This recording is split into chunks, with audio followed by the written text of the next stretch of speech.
All right, in this question here, we are looking to find the length of the major and minor axis of the ellipse given here.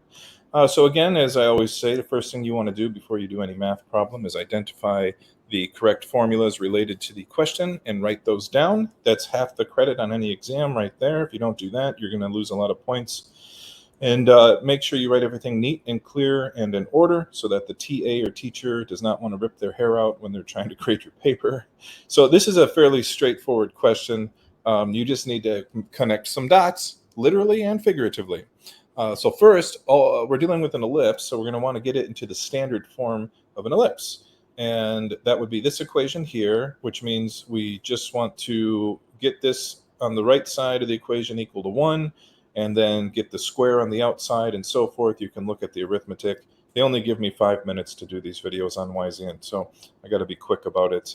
But you can see all the steps. It's basic algebra. Once you get all these deals in order, then what you're looking at is you got to find the vertices. You got the ellipse. You want the vertices on each, the top and the bottom.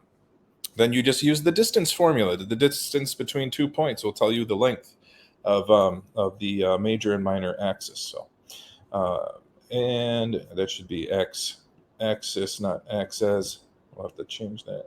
Okay, so anyways, so you do that, you get this into this form here, then you got your right and left, top and bottom vertices, and blah blah blah blah blah. You plug those in, and I did the major axis, the x-axis. You can see in the graph here. I did this one here. So I found this point and this point using these formulas here and these symbols here. You just plug a in here. H is equal to 0 because it's orientated at the center. And you same thing, you plug it in there, then you get your 2 points here, and then you plug your points into the distance formula. And don't forget that you're doing a measurement, so you need to write units. And then the distance between the 2 points on the major axis is going to be 6√2 units. So you can repeat the same thing for the minor axis, and it's just the same exact thing. You just find those 2 points using the top and the bottom here formula, and then plug them into the distance formula. So again, mathematics, if you're in, this is a pre-calculus question, usually you're at this point in math, just understand that you're not supposed to comprehend anything. If you're thinking about how to solve it, you're doing it wrong.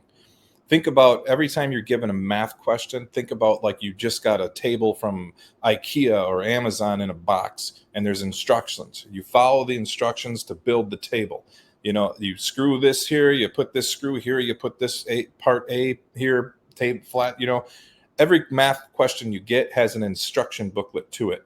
It's not a physics question where you need to do critical thinking. And in physics, it's actually kind of the same thing, because all the physics questions you're given have an algorithm to solving them based on what point you're in the course.